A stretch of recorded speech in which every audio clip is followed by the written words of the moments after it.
boa tarde, boa noite. A gente não sabe o horário que vocês estão ouvindo, mas o importante é que de qualquer lugar que você esteja, indo trabalhar, voltando para casa, acordando, malhando, você aproveite o seu tempo ouvindo coisa boa.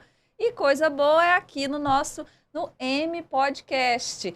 Aqui a gente traz mulheres empreendedoras, empresárias, grandes executivas para contar para vocês a história real sobre a vida da profissional. Então aqui você não vai ouvir de 5 dicas para ficar milionária de um dia para o outro, nem o 6 em 7. Aqui você vai ouvir a história real da mulher empreendedora. Aquela que é mãe, que é filha, que é esposa, que é amiga. Então aqui a gente traz todos os dias essas histórias para vocês se inspirarem e não desistirem do sonho de vocês, que é empreender e ser feliz no que vocês escolheram para fazer.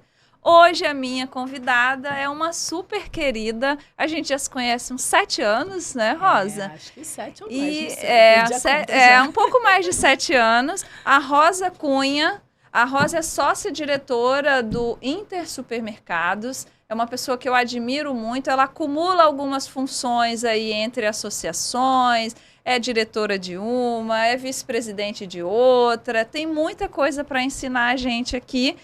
A Rosa é mãe do Daniel, esposa do Jober, que é um super querido, um conterrâneo, a gente descobriu aí pelas andanças da vida, filha do seu Manuel e da Dona Maria, uma mulher super ativa também. Eu acho que você segue aí o caminho dela. Verdade. E a Rosa, ela é uma pessoa que investe muito no aprendizado. A Rosa está sempre viajando, sempre fazendo networking. Todo dia que eu olho o Instagram dessa mulher, ela está num lugar diferente, aprendendo, visitando, aproveitando aí o que o varejo traz de oportunidades para conhecer e inovar no que você faz. Verdade. Apresentei um pouco, mas fala mais um pouquinho de você, fala um pouquinho da sua empresa, fala quem é a Rosa Cunha. Perfeito, vamos lá.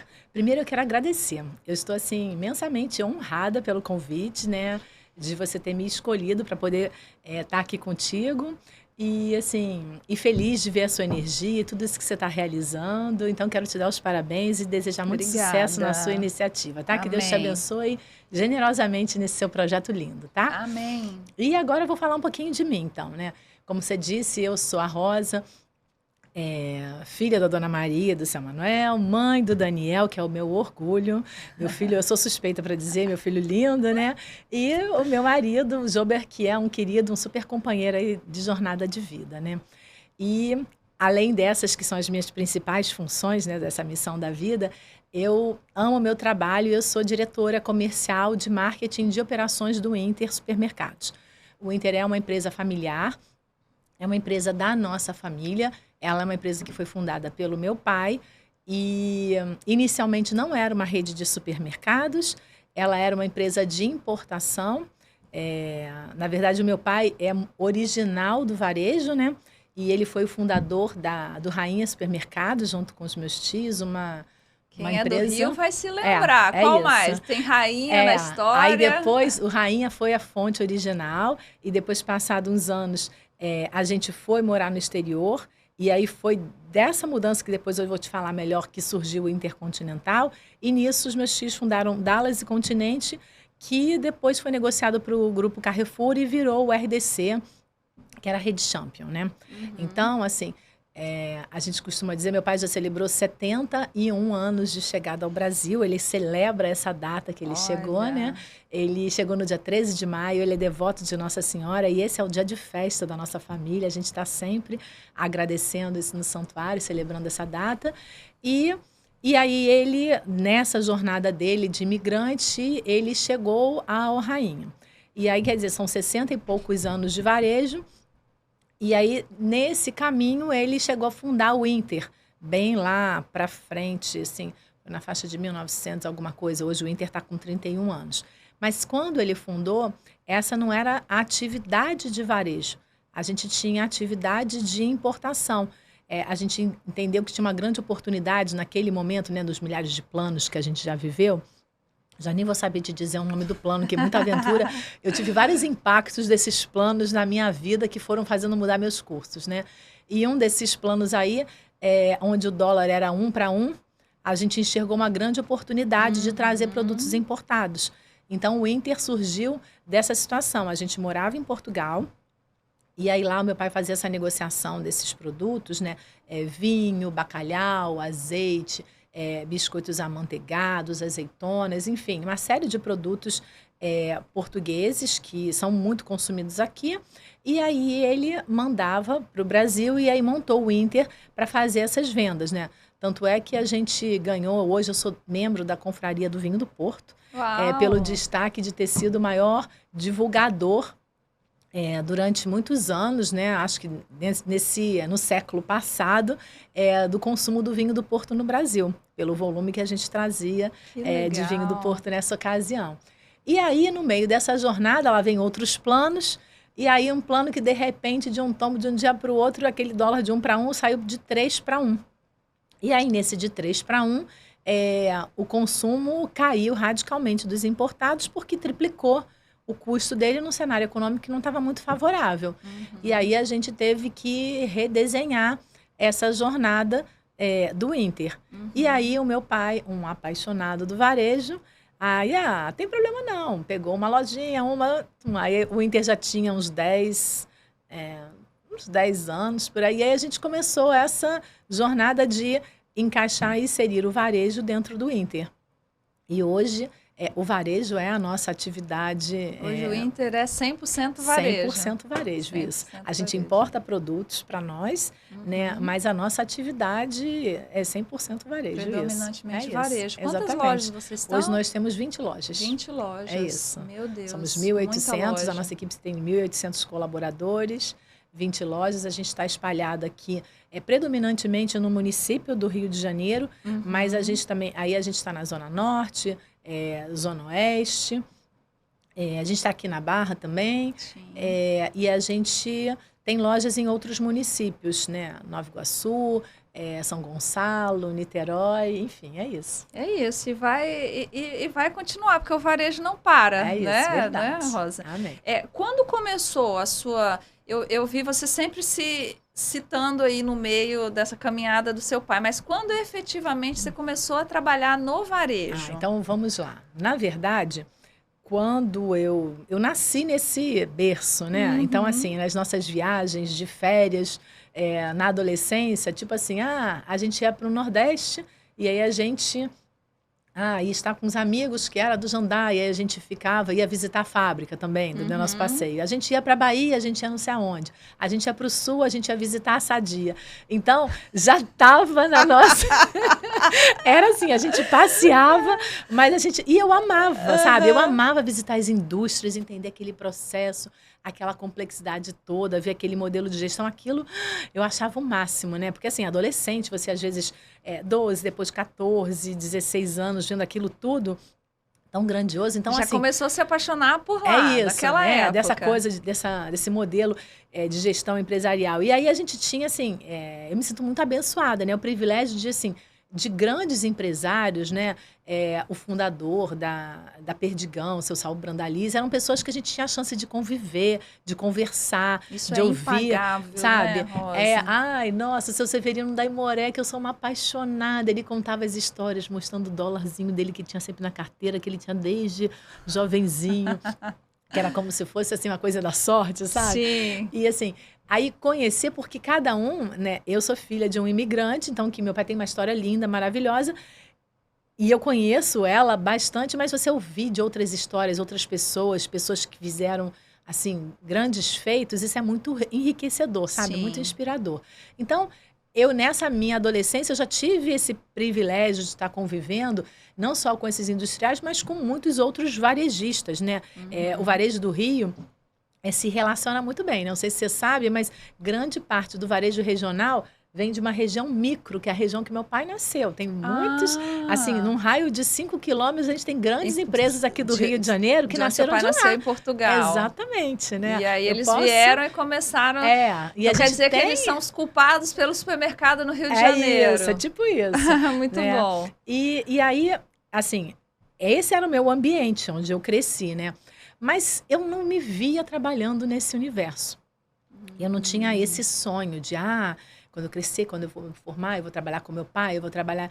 Porque é assim, é um universo bastante masculino. Exatamente. Né? Quando eu era criança, o pessoal chamava que eram ceboleiros, né? Era a forma, assim, preconceituosa, assim, nada contra as cebolas, né? Mas era de um tom pejorativo. Sim. E não era, assim, o ambiente... Era um ambiente, assim, 100% masculino, né? Você via pouquíssimas mulheres. Até hoje, né, Rosa? Até hoje. Mas, olha, era muito diferente do que é. Então, eu não pensava nisso. Quando eu fui, na hora de decidir a faculdade, eu fiquei num dilema. Olha só, você vai rir de mim agora, né? Entre artes e administração. Porque eu adoro pintura, né? E eu pintava. Não conhecia esse lado. Nossa, isso. E aí eu fiquei... Sabe aquela hora quando você faz aqueles testes de orientação vocacional? E aí dava tudo, né? Dava para um lado, dava para o outro. Eu fazia, esse teste não está me ajudando nada. E aí eu precisei, assim, olhar para dentro de mim e ver o que eu queria, né? Até que eu discerni que, assim, eu amava a pintura, eu amo.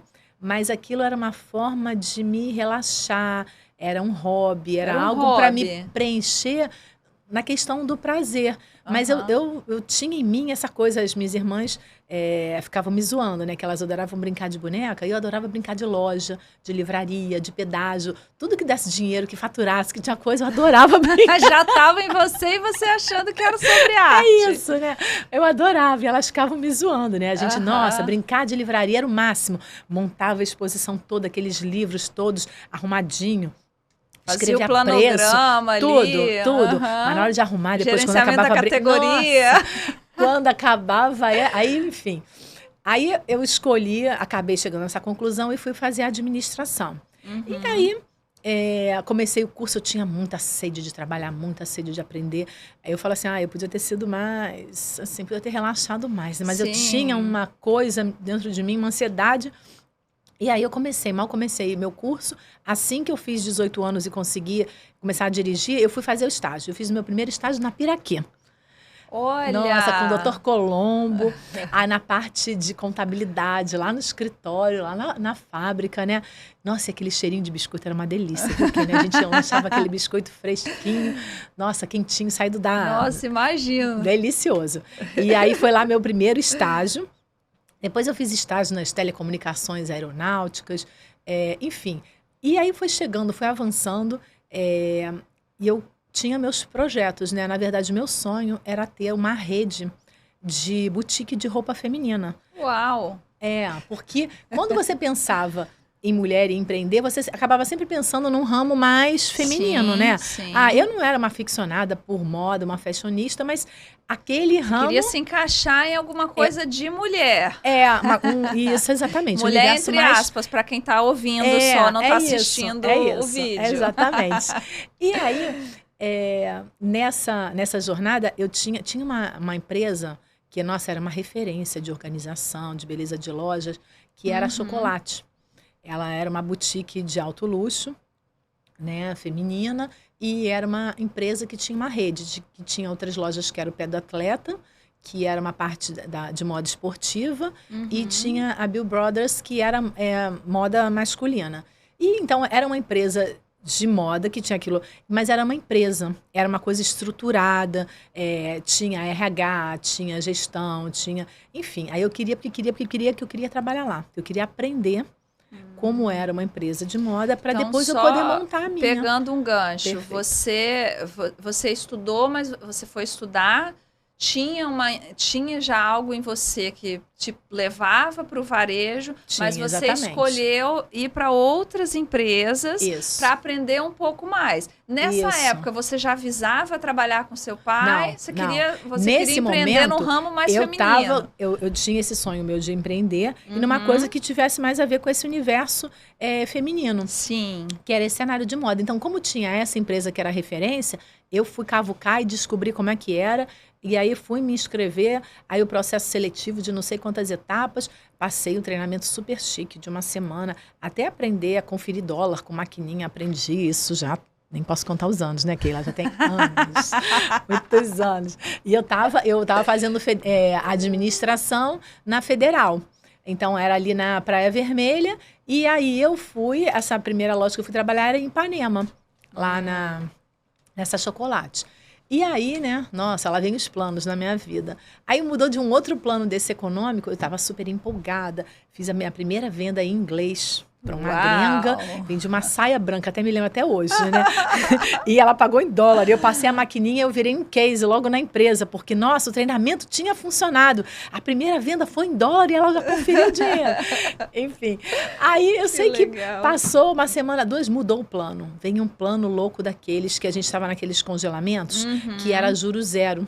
Tipo assim, que o juro estava congelado. Sim. E aí as pessoas compravam em cartão, endoidavam no cartão e ia acumulando.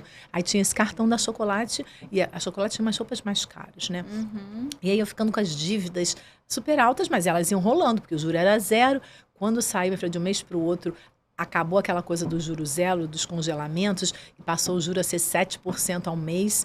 E aí, minha filha, eu só estava lá atendendo, só vinha os clientes lá, xingava a gente, quebrava o cartão de crédito na nossa cara e fazia isso porque os maridos estavam querendo matar elas com aquela dívida que elas tinham acumulado. E aí, eu fiquei tão arrasada, né? Aí hoje eles passavam... Então foi a primeira decepção com o varejo. Caraca! Aí esses benditos governantes com esses benditos planos econômicos. Sim. Enfim.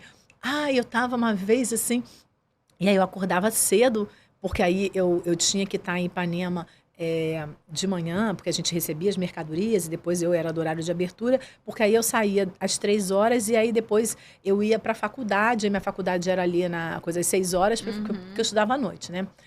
E aí aí um dia eu tava me arrumando de manhã cedo, aí tava com meu pai, aí eu tava tão desanimada assim. Ai, pai, que droga, eu tô acordando cedo, chega lá, os clientes só ficam me xingando. Elas só querem falar assim, olha que juro absurdo, e agora como que eu vou fazer? Meu marido quer me matar. E aí não comprava nada, passava um dia para vender uma blusinha, vendia não sei o que lá. Aí eu arrasada, né? Aí ele, é mesmo? Se tá ruim assim, se você não tá gostando, por que você não vem lá trabalhar com a gente uma temporada, experimentar, ver se você gosta? Que legal. Não te obrigou em momento nenhum. Nunca. Foi um convite. Ele nunca me obrigou, nunca teve aquela coisa de, você tem que seguir esses passos. A gente sempre teve essa liberdade e eu busquei fazer isso com meu filho também, né? Porque eu acho que é bom quando é bênção, não quando aquilo vira prisão ou castigo, onde você não tem opção de escolha, né? Muito bom isso. Beleza. Aí ele, sério, pai? Ele se você quiser, pode. Então tá bom. Aí eu fui para o trabalho. Cheguei lá, pedi minha demissão, aí vi lá as coisas, os dias que eu precisava fazer, organizei minha vida, bora, pai, tô pronto. E aí, fui trabalhar com ele. E aí eu comecei no financeiro, né? Começou no financeiro. Isso. Então, sua história no varejo começou no financeiro. No financeiro, Durante anos eu trabalhei nas áreas de retaguarda. Eu demorei bastante anos para vir para o comercial. Então vamos lá. A filha do dono começou no financeiro e levou muitos anos para ter uma movimentação. Eu rodei em várias áreas da retaguarda, mas até chegar no comercial foram vários anos, né? Foi uma volta boa, né? Sim. Aí eu comecei no financeiro. Eu era uma assistente no financeiro, né? Que tinha uma chefe ou um chefe. Tinha. E assim... Obedecia horários. Jesus. E meu patrão era meu tio, né? Meu tio Joaquim. E ele é bravo, rapaz, é pontual. A gente brigava, ele vai ficar bravo se ele ouvir falar isso. Que ele chamava de senhorzinho malta. Ele sacudia o relógio. Se eu subisse 8h05, o bicho já pegava. Porque às 8 em ponto... Aquele mar de cheques estava na sala, esperando os fornecedores irem lá para receber. A fama do Rainha é que ninguém esperava lá 2 minutos para receber os pagamentos. Uau, porque antigamente era cheque em carteira, né? Cultura. Então, cultura. E aí, assim, comprava à vista. E era uma loucura, que a nota tinha chegado em 48 horas, assim, se chegasse na quarta à tarde, tivesse descarregado, sexta às 8 da manhã o cheque tinha que estar pronto, assinado, para eles receberem lá. Então, assim, a gente tinha esse fluxo super rápido, né? E assim, o Rainha foi uma escola, cara, que aí me apaixonou. Porque, assim, para quem conheceu, foi, assim, uma empresa icônica. Os clientes, a gente até hoje ouve de clientes, minha mãe só comprava no Rainha, minha mãe, assim, de clientes muito apaixonados, de funcionários muito apaixonados. Hoje a gente tem gente com a gente no Inter, que quando vai falar, eu tenho X anos de família, eu tenho tantos anos de Inter, tantos anos de Rainha. As pessoas começou contam a trabalhar acumulado. Com vocês começou a trabalhar com a nossa família. No Rainha. É isso, né? Então, assim, a gente tem muita gente assim, e assim, a gente então tinha os fornecedores apaixonados, clientes apaixonados e colaboradores apaixonados. Muito assim, bom. é um case de sucesso, Sim. assim, muito legal. Então, foi uma escola incrível, com uma dinâmica, assim, muito acelerada. E aí, vou te contar, numa empresa zero informatizada. Porque Imagino. quando eu comecei, as empresas... Nossa, nessa fase que eu comecei a trabalhar, daí a 1 ano, eles contrataram uma empresa para informatizar, para estudar os nossos processos. Ficou 1 ano estudando todos os processos para informatizar, para criar um sistema inspirado nos nossos processos de trabalho para poder informatizar a empresa, iniciar o processo de informatização, Sim. né?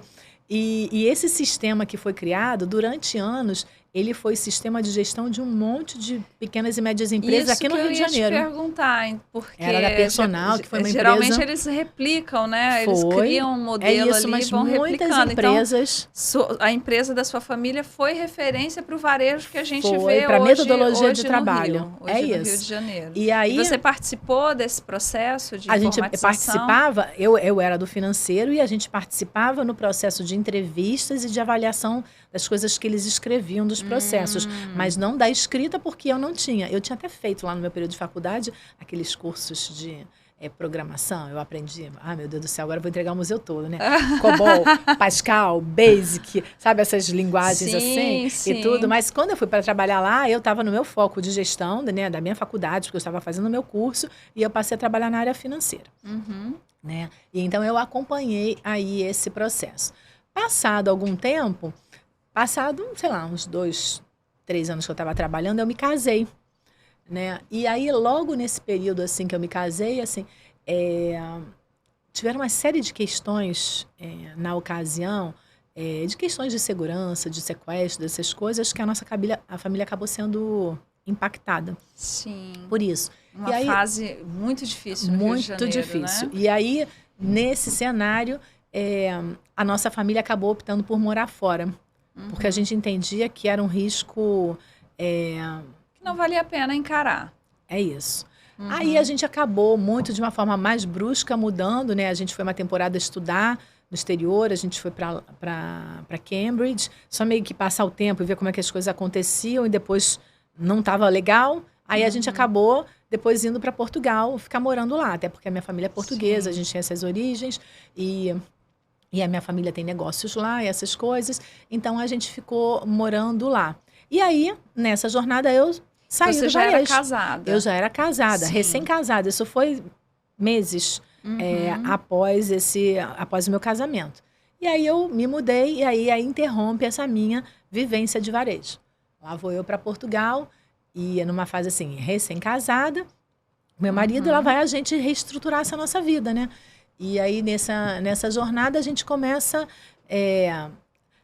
a pensar num outro negócio. E aí, a gente acaba caindo meio de uma forma precipitada, meio naquela ansiedade de organizar, e entrou num negócio que era de atacado e de vender. A gente comprava, trazia coisas do Brasil também, algumas coisas, e vendia para restaurantes, e para distribuidores, e para mercados. E aí, a gente entrou nessa jornada. Era uma pequena empresa, onde no começo eu era secretária, telefonista, e aí a gente foi trabalhando e crescendo de ali. rainha aí só tinha o nome da empresa, né? A rainha lá em Portugal. A rainha, a princesa. A rainha virou a princesa, secretária, faxineira. É isso aí. Enfim, mas foi muito rico também, sabe? Eu viver aquele mundo tão grandioso que quando eu comecei a trabalhar, eu não tinha noção de tantos milhões. Então, às vezes, quando eu assinava um cheque, porque daí a um tempo eu entrei na função de poder de assinar, e era uma mega responsabilidade, eu fazia contas, tipo assim, eu tinha ganhado apartamento, meu Deus, esse cheque que eu vou assinar são X apartamentos. Aquilo era um peso. Eu sempre fui muito responsável, mas eu era muito jovem, eu não sabia quem tinha menos juízo. Se era eu de assinar ou se eles de terem me deixado estar naquela função, né? Mas, enfim. Aí, eu passei 7 anos vivendo em Portugal, e aí tendo essa outra experiência, e daí, de fato, de empreender, começar do zero, pensar num sonho, construir e fazer esse sonho crescer e tomar forma, né? O sentido mais clássico de empreendimento. Foi uma experiência bastante rica, mas a gente sentia muita falta. de morar aqui, de estar aqui. Eu descobri que eu sou movida a energia solar, eu sou uma carioca apaixonada, e eu sentia muita falta, sabe? E não era só eu, a minha família também tinha isso, e a gente acabou, depois de 7 anos, resolvendo voltar. Quando eu voltei, já voltei grávida do meu príncipe, né? Aí nós voltamos, e aí nessa fase, o meu pai já tinha montado o Inter. E aí eu não fazia muito parte desse processo. Seu pai tinha ficado aqui, não, então. O meu pai, ele nessa fase, ele reestruturou junto com os meus tios o Rainha, profissionalizou a empresa, e aí a empresa foi tocada por profissionais. E aí foi nessa fase, então, que o meu tio fundou o Continente, o outro tio fundou o Dallas, e aí nós estávamos lá, tocamos a empresa de lá, fizemos investimentos lá, e ele fundou o Inter. E aí ele mandava produtos de lá para cá. Sim. Quando a gente voltou, o Rainha tinha um modelo de gestão profissional. Então, a gente não foi para lá. E aí, a gente foi tocar essa atividade para tentar expandir mais nessa atividade de importação no Inter. E aí, entretanto, vieram aquelas mudanças que eu te falei. E a gente acabou absorvendo, encaixando numa loja, outra loja. E você e suas irmãs sempre à frente do E aí, as minhas irmãs negócio. nunca tinham trabalhado. As minhas irmãs acabaram indo para Portugal, fizeram a faculdade lá e tal. Quando a gente voltou pro Rio, e aí então elas iniciaram na jornada de trabalho e eu retomei essa minha jornada, e aí foi no Inter. E aí o Inter foi pra gente meio uma escola. Acabou que meu pai montou uma empresa escola. Porque aí ele, com 3 filhas, e meu pai sempre teve um pouco de preocupação, porque às vezes de ouvirem histórias de mulheres que eram herdeiras de empresários muito bem-sucedidos, mas que não não tinham conhecimento dos seus negócios, e às vezes eles eram conduzidos por outras pessoas, e às vezes a pessoa tinha uma perda patrimonial, ficava em situações delicadas. E o meu pai, ele sempre achou assim, que você não deve dar o peixe para o jovem, deve ensinar a pescar. Então, ele achava que a gente deveria, a despeito dos casamentos e da carreira dos maridos, que a gente deveria ser capaz de cuidar das nossas coisas, cuidar do nosso patrimônio e produzir. Né? E aí, então, nessa história, nós fomos para o Inter. E aí, eu já tinha mais anos de experiência e as minhas irmãs começaram a trabalhar nessa jornada. E aí, o Inter foi uma empresa escola para nós. A gente teve essa oportunidade de experimentar, de errar muito, aprender e corrigir, fazer coisas, e teve essa liberdade que ele permitiu. Ele sempre do nosso lado, também brigando, puxando a orelha, não sei o que lá, mas permitindo a gente experimentar, acertar e errar, porque você aprende mais quando você aprende vivenciando, né? Na prática, Na prática, é isso. E aí foi assim, essa jornada. Então, com aquela questão lá econômica, a gente acabou enveredando, e aí depois o nosso foco foi ficando predominantemente varejo. E aí a gente chegou hoje nesse cenário, nós somos 3 irmãs, mas entretanto, alguns anos atrás, uma das minhas irmãs, a minha irmã mais nova, foi morar em Portugal. E aí hoje sou eu e a minha irmã Fátima. A minha mãe é diretora de manutenção, então nós somos... E o meu pai é o presidente, né? Mas ele é um sobrevivente no meio de tantas mulheres. Nós 3 diretoras, mas o Júlio... Ele aprendeu a sobreviver, né? A gente diz que ele usou uma técnica muito interessante, que assim... Ou ele ia ter que trabalhar demais para ser para ganhar, para 4 mulheres gastarem, ou ele botava todo mundo trabalhando. E ele foi inteligente. Porque ele fala que quando você trabalha muito, não dá tempo de gastar. E aí ele aplicou e acabou meio dando certo, né? E aí a gente tem também um diretor, que é um profissional executivo, que é o Júlio, que está há muitos anos, e que ele compartilha essa direção da empresa conosco, né?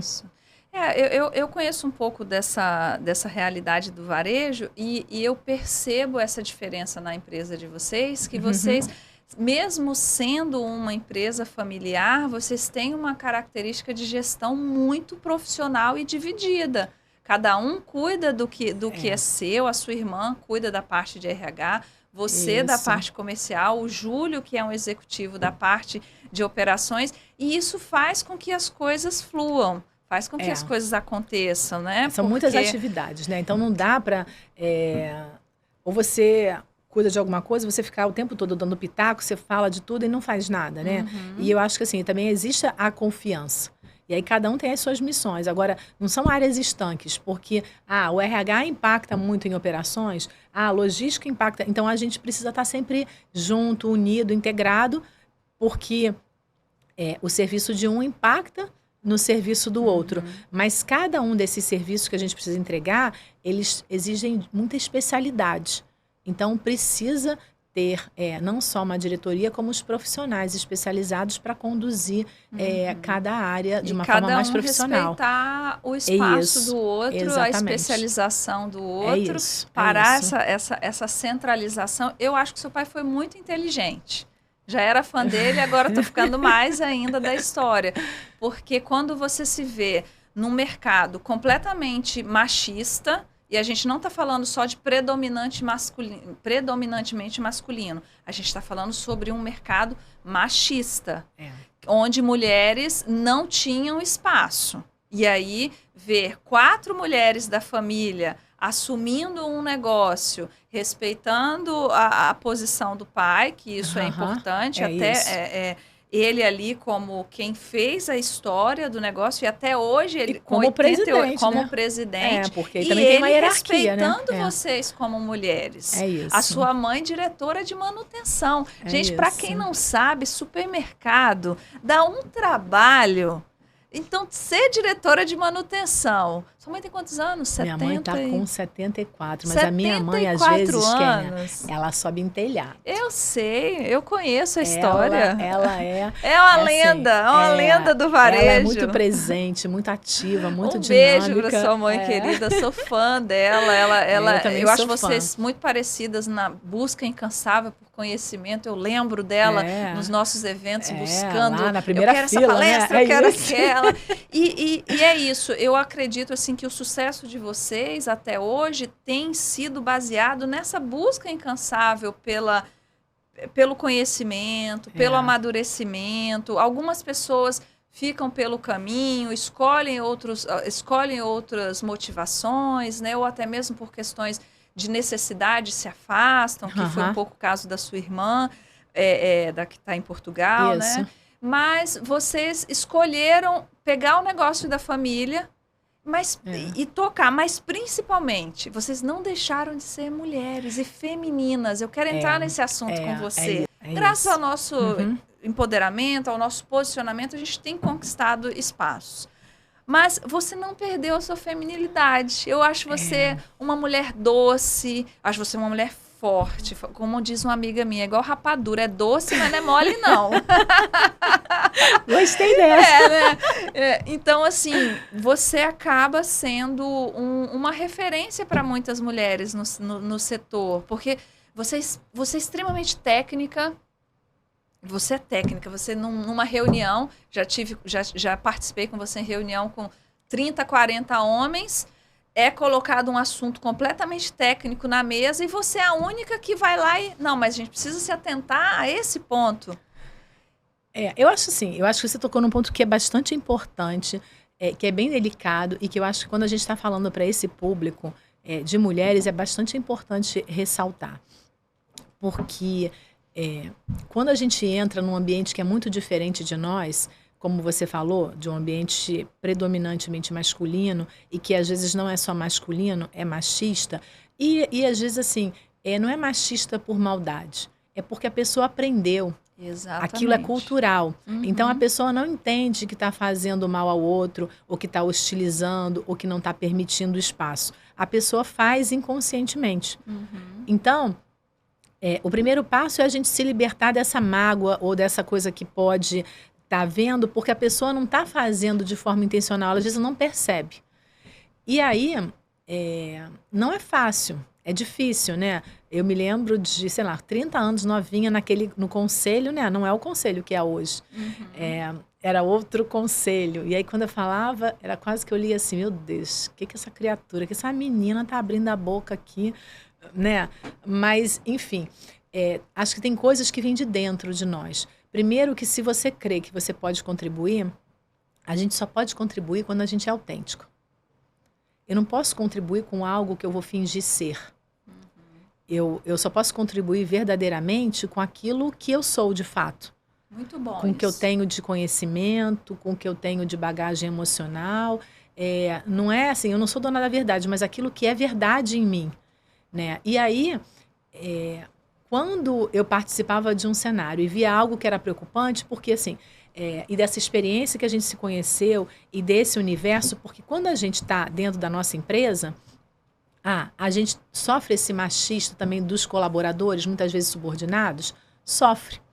Mas a sua posição hierárquica te protege um pouco. Não plenamente, porque você tem boicote, tem essas situações, porque aquilo é diferente. Às vezes tinha homens, meu Deus, agora essa mulher vai mandar em mim, ou essa menina vai mandar em mim? E um parênteses, o seu pai nunca alimentou isso e ele era o presidente. Mas então, isso. o top-down aí Perfeito. é muito importante. Mas mulher mesmo com aqui... top-down, às vezes as pessoas, no outro padrão, de uma forma emboitada, sabe?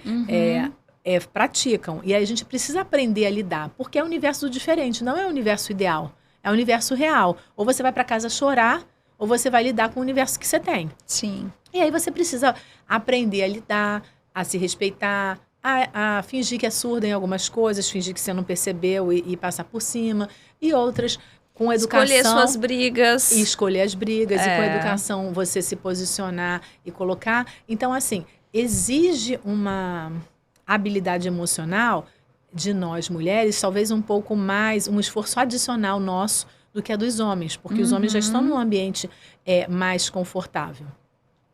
Mas assim, eu tive, acho que essa bênção, porque o meu pai, apesar de, assim, de ter vivido uma cultura masculinizada e machista, meu pai é um grande admirador da mãe dele. Minha avó, assim, era uma matriarca, era uma mulher muito forte, sabe? E é bonito, às vezes, dele contando as histórias, que assim, eram 2 agricultores, mas ele fala da minha avó e do meu avô fazendo os planos de vida e de crescimento. Vamos comprar essa terrinha, vamos comprar não sei o que lá. E aí o meu pai fala assim, nossa, a minha mãe, quando ela ia vender as coisas na feira, que ele ia com ela não sabia, ela era analfabeta.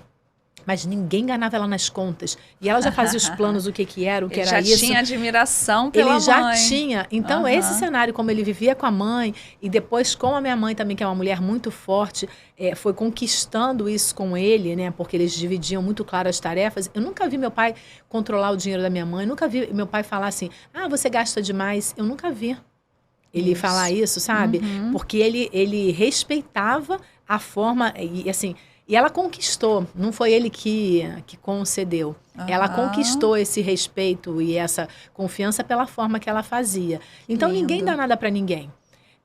Eu acho que assim, você pode ter uma porta, uma oportunidade, mas você conquista esse espaço não pela conversa, mas pelos seus atos, pelas suas atitudes, pela sua continuidade, né? Hoje você tem um ato que... seus atos de todos os dias, sabe? Sim. É isso, né? E aí, quando você vai para esses ambientes, aí tem a natureza interior, né? Eu tenho uma natureza que eu fui lá para aquela reunião. Quando a gente se junta hoje, até do fruto onde a gente se conheceu, numa associação de supermercados, por que a gente se reúne? Porque, assim, nós somos concorrentes. Mas, se a gente não tiver uma inteligência de perceber que nós temos muitas dores em comum, e que se a gente se unir, a gente pode cuidar melhor dessas dores, assim, o mercado está lá fora, é outra conversa. Mas essas dores em comum, se a gente tratar, a gente vai conseguir resolver melhor. E se aí eu faço parte desse mercado, as dores são o conjunto das dores de cada um. Se eu chego lá e eu vou para lá e eu não me posiciono naquilo que é dor para nós e numa forma que a gente acredita, o que eu estou fazendo lá? Então, não tinha sentido eu estar presente. Então, apesar do incômodo que a minha fala podia causar, ou que ainda pode causar, assim, eu sinto que essa é a minha obrigação de colocar a posição. Eu sempre busco ser e sempre sou, e é a minha obrigação de ser educada, respeitosa, doce e gentil. Isso não quer dizer que eu vou ser fraca, que eu não vou colocar aquilo com ênfase da forma que eu acredito. Agora, ali é um coletivo. Então, o coletivo pode concordar ou pode não concordar. E tá tudo bem, porque discordar não é um problema. A gente não cria inimizade, né? Você discorda de pai, de irmão, de marido, de filho. Discordar é um direito. E é isso que é o rico. Porque quando eu ouço o outro que tem uma opinião diferente de mim, e ele coloca a sua argumentação, às vezes eu vou entender que... Nossa, eu não tinha pensado sobre esse ponto de vista. Sim. E eu De repente, revejo meu pensamento. E eu mudo de ideia. Qual é o problema de mudar de ideia? Nenhum. Né? Então, assim, esse fato de estar nesse lugar, aí foi uma escolha minha, pessoal, mas de ser de ser eu o que eu sou na essência, não ter que me masculinizar, porque eu acho que eu não ia contribuir. Porque o que eu trago de diferente? É o meu eu. E o meu eu é feminino. Sim. Então, tem um olhar feminino. E o olhar feminino não é tão importante no varejo? Muito. Porque, assim, a maioria dos consumidores são quem? São mulheres, exatamente. não é verdade? Então, assim, será que esse olhar não é rico, não contribui? Não é? Então, assim, eu acho que é muito importante a gente acreditar naquilo que a gente é, de autenticidade. É claro que o que a gente não é para ser Gabriela, eu nasci assim, vou morrer assim. E aí você falou muito dessa busca de aprender, de estar nas palestras e de viajar e de conhecer pessoas. Isso. É esse anseio de estar buscando e aprendendo, porque o mundo não é em evolução, ele está sempre em revolução. E o que era antes um modelo, que era a receita certa de sucesso, agora já mudou. Se quebrou. É isso. Então, é uma postura de humildade para entender, poxa, que legal esse jeito que ele faz. Poxa, eu não tinha pensado disso. Nossa, eu não tinha conhecimento disso. E você está ouvindo outras pessoas. E assim, eu tenho influências, eu tenho tantas influências, eu me sinto um mosaico. Eu me sinto um mosaico. Eu não consigo nem dizer, esse pedaço todo foi fulano que... Porque você vai ouvindo tantas pessoas e aprendendo, e na vivência do dia a dia, com as pessoas com quem a gente trabalha, com quem troca os desafios da rotina, os concorrentes, sabe? Sim, tudo isso todo mundo tem algo para te ensinar. Exatamente. E a gente precisa estar aberto para isso, né, Rosa? É isso, né? A gente cresce a partir do momento que a gente entende que nós nunca vamos ser inteiros. Todos os dias você se completa com algo que você, com alguém que você conhece, com alguém que você esbarra. Você manter o olhar e o ouvido atento para o aprendizado. Eu penso que as pessoas perdem tanto quando elas assumem uma postura de eu sei de tudo, eu não preciso aprender mais nada, ou aquela postura do tipo, já domino. Você não tem nada para me acrescentar, a outra pessoa tem, você não. Eu acredito que todo mundo tem algo para nos acrescentar. E se Deus colocou no caminho, preste atenção, é porque é instrumento para você. Exatamente, exatamente. A gente aprende todos os dias, às vezes com uma pessoa que vai na sua casa te auxiliar na questão de limpeza, às vezes com um motorista, e às vezes você vê a pessoa fazendo algo errado e fala, poxa, isso não é legal, eu nunca vou fazer isso. É isso. Todo mundo tem algo para acrescentar na nossa vida. O que muda é o nosso jeito de olhar, né? De olhar e perceber e absorver. Né?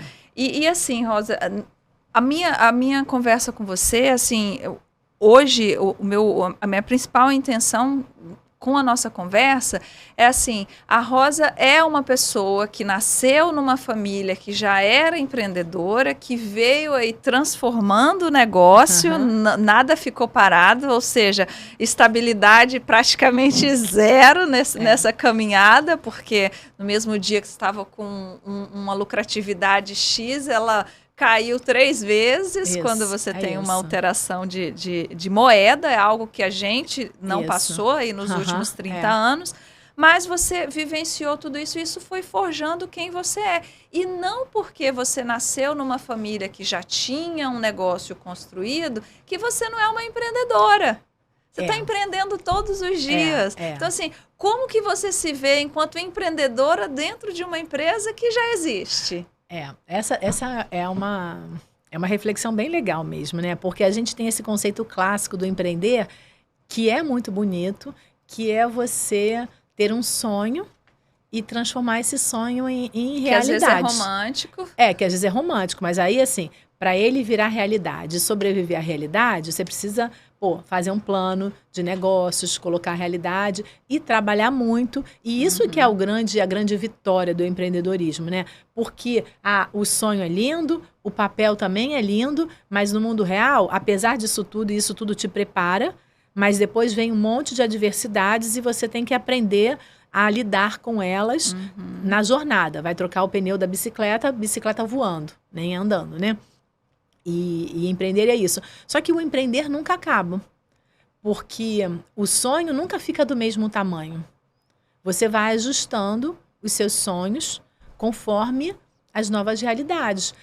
qual é o sonho que você está numa fase de vida, numa outra fase de vida, porque sempre numa empresa, em qualquer empresa, mas especialmente nas empresas familiares, os sonhos e os rumos delas têm a ver com o coração da empresa, com a família, com os proprietários, assim, que sonhos a gente tem para isso? O que que faz, o que que move a nossa felicidade? O que que vai inspirar? Qual é o propósito da gente existir? O que que me dá alegria de vir? Eu adoro, por exemplo, pensar, quando a gente pensa no Inter, e eu falo isso várias vezes na inauguração, que assim, eu tenho imenso orgulho da gente participar do café da manhã, do almoço das famílias, do jantar. Que aquela casa está mais cheirosa, porque ali tem o nosso trabalho, na festa de Natal, na festa de aniversário, porque naquelas mesas, naqueles momentos de celebração, a gente está ali. Tem um propósito por trás, a gente né? Tá o olho dela chega a brilha. Fala assim, não, que eu sou boba, né? Mas isso é bonito, enquanto você se acalma aí. Eu acho que tem certas visões dentro da empresa que a sensibilidade feminina ajuda muito a transparecer. Muitas vezes, não por falta de competência, mas por algo inato. Uma liderança masculina não enxerga esse detalhe, né? Do quão profundo o quão profundo você entra na vida do seu cliente.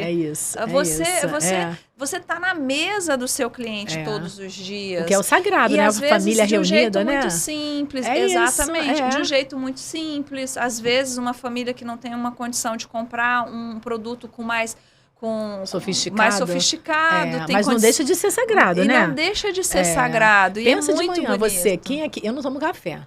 Mas quem toma café, gente, o ritual do café da manhã, eu acho lindo, dia, né? Exatamente. Aí a pessoa, só que assim, a gente tá naquele café.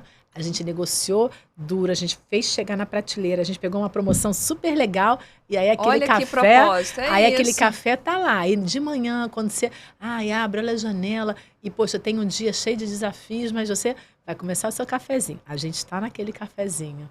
Tem um pedaço da nossa alma lá naquele café, naquele pão quentinho, que a gente prepara todo dia, sabe? Tem a música do Milton Nascimento que fala muito disso, né? Que ele assim, tudo que move é sagrado. E aí ele vai falando, né? A massa que faz o pão, vale a luz do seu suor, né? É isso. Então, fala muito desse sagrado do trabalho, do quanto a gente se coloca, né? E aí eu acho que esse é o que move a gente, né? Porque, assim, eu não sei o nome daquela pessoa que comprou o pão, mas não me importa. Importa que aquele pão, um pãozinho quentinho, com manteiga, fala sério. Você não precisa falar de ostra e caviar para ser feliz. Um arroz com feijão e um ovinho estrelado, divino, né? Não. E assim, a gente tá nisso. Então, e a gente tá nisso, sabe? Isso. Então, eu acho que isso é muito bonito. E esse papel, acho que isso é muito bonito. Primeiro, entender isso e segundo, implantar isso na cultura da empresa e no funcionário, para ele entender esse papel, porque eu acredito muito que quando as pessoas estão imbuídas num projeto, num propósito, tudo flui. E eu sei que isso não é fácil. Você tem 1.800 funcionários. Esse é o meu sonho, de que todos percebam a riqueza e a importância do trabalho deles. Porque eu acho que hoje um grande desafio que a gente tem na sociedade é que as pessoas elas não se valorizam, elas não se percebem importantes. Sim. Elas se comparam a uma máquina, a um robô, elas acham que elas não fazem a diferença. Às vezes, uma operadora de caixa, ela não entende a importância do bom dia e de um sorriso dela. A gente recebe reclamações no saque. Nossa, aquela operadora não me deu nem um bom dia. Cê não entende? É o troco que foi errado, não é uma mercadoria que veio faltando, é um bom dia. É isso. Então, e não custa nada, saliva de graça, um sorriso. E então, assim, só que quando a pessoa ela não se enxergou com esse valor, ela não enxergou que na vida ela tem um propósito e que cada dia quando você acorda você pode fazer a diferença na vida do outro.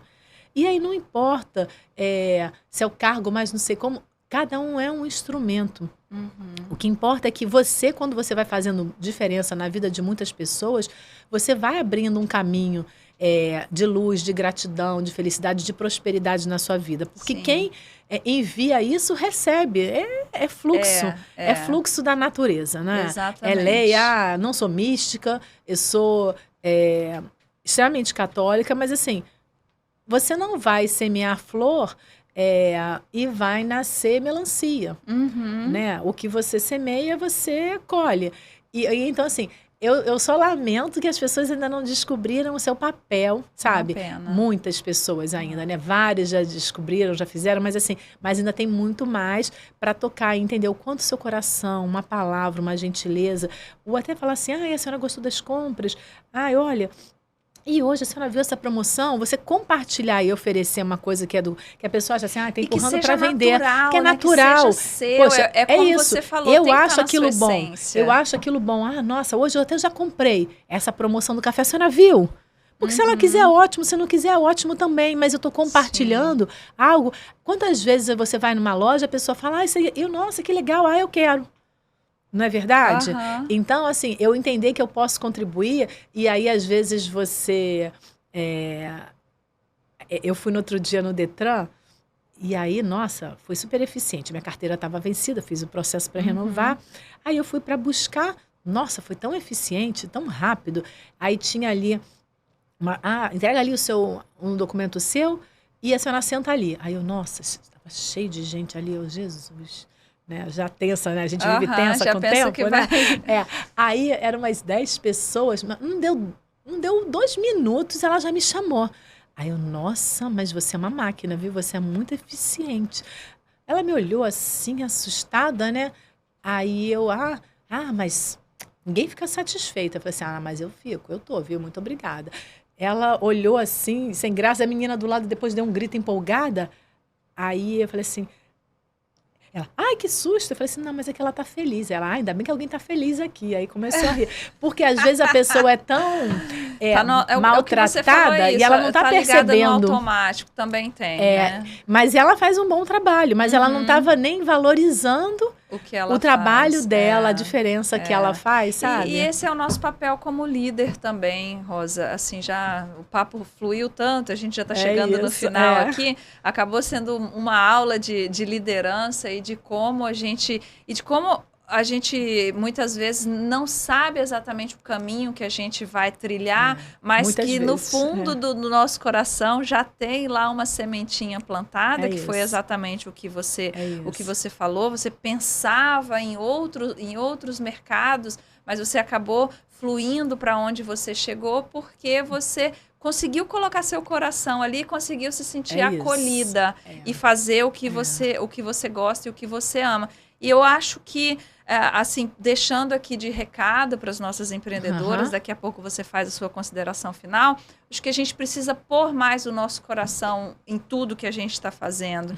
Como você bem disse, a gente precisa estar ali inteiro onde a gente está, executar as coisas não de forma automática, mas pensando em onde aquilo ali vai impactar, sabendo que o seu pãozinho vai chegar numa manhã de café da manhã de uma família, de alguém que está começando uma família, ou alguém que está comendo ali para ir fazer uma entrevista de trabalho. E a gente leva esse exemplo para tudo que a gente faz na vida. Então, o recado para as empreendedoras é: tudo que você se dispor a fazer, faça com o coração. Pode ser, inclusive, que aquele caminho ali não seja o caminho que você vai trilhar para o resto da sua vida. Mas, com certeza, ele vai ensinar alguma coisa para você. Perfeito. Acredito plenamente nisso. Eu acho que sim. Você fala uma coisa que é muito legal, que às vezes a gente acha que o amor acontece. Eu só vou feliz se eu fizer aquele trabalho. O amor é uma decisão. A gente escolhe amar.